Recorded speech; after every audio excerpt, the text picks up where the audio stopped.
So when you've completed that, move the electrodes around and confirm you can get a visually detectable signal. That is, you can tell that there's a signal. The next step is to rest your hand on a flat surface in front of you. And what we're going to do is simulate performing a harder than normal mouse click. So what I'm going to do is press straight down on the surface, again using this joint in my finger, similar to the larger movement test that we just performed.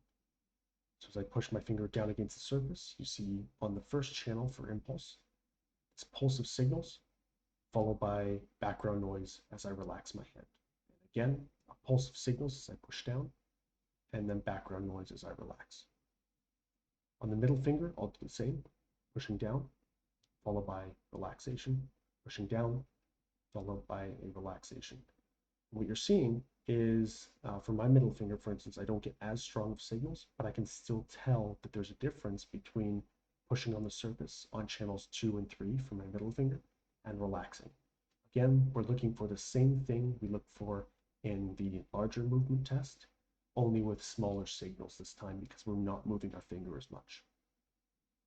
Now, if you're not getting any clear signal when doing these movements and you've found the right placement for the electrodes, there's a few different alternative movements that you can try to get a clear signal from impulse.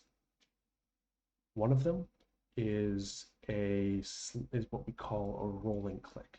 So that means that as you're pushing down, you will lightly roll your index finger towards your thumb. So right now, that's what I'm doing. I'm moving my index finger out a bit towards my thumb. And as you can see, I'm doing that. We're getting a very clear signal show up in that first channel.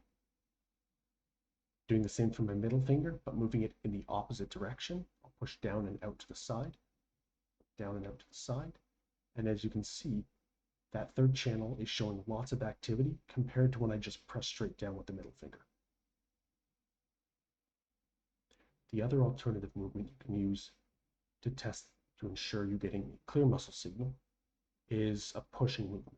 So that's by pushing forward with your finger on the surface, almost like you're trying to slide it across the surface in front of you without actually moving your finger. So you're pushing down and forward with the finger. So I'm doing that with my index finger, down and forward, and we're seeing activity, and then I'm relaxed, down and forward, and relaxed. Same with middle finger, down and forward, and relaxed, down and forward, and relaxed. I'll explain in a minute how you can use these types of movements during calibration.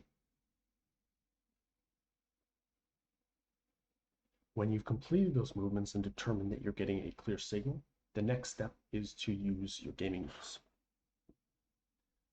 If you were getting clear signals pushing straight down in the previous two tests, go ahead and perform some left clicks.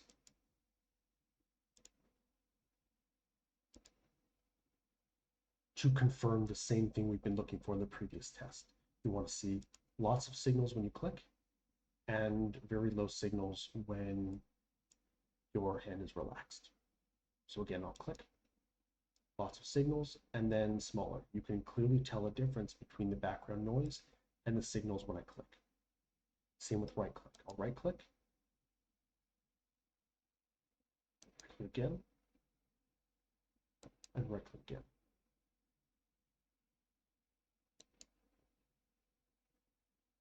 Here as well, we're only seeing very small signals when I right click, but I can still tell that there's a difference between the right click signals and the background noise. For the alternative movements while you're clicking, it's the same way you did it when your hand was on the surface. For the rolling finger click, it's out and to the left.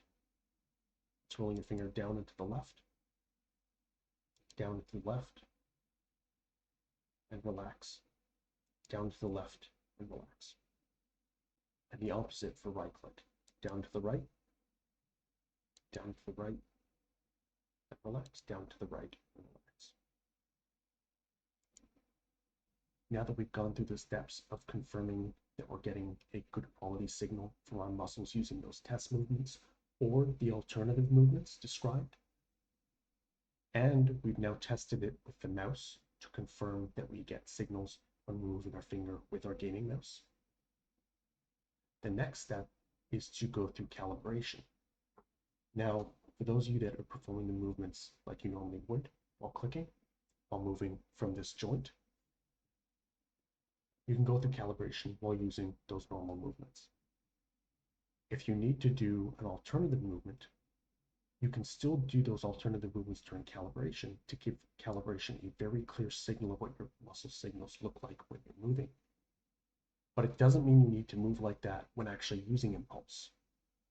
And in the next video, I'll explain a little bit more about what I mean by that, how you're able to use the alternative movements to train impulse, but you don't have to use the alternative movements to use impulse. It's just about giving it the right kind of signals to learn what your muscles look like when you're moving. And I'll explain that in the next video.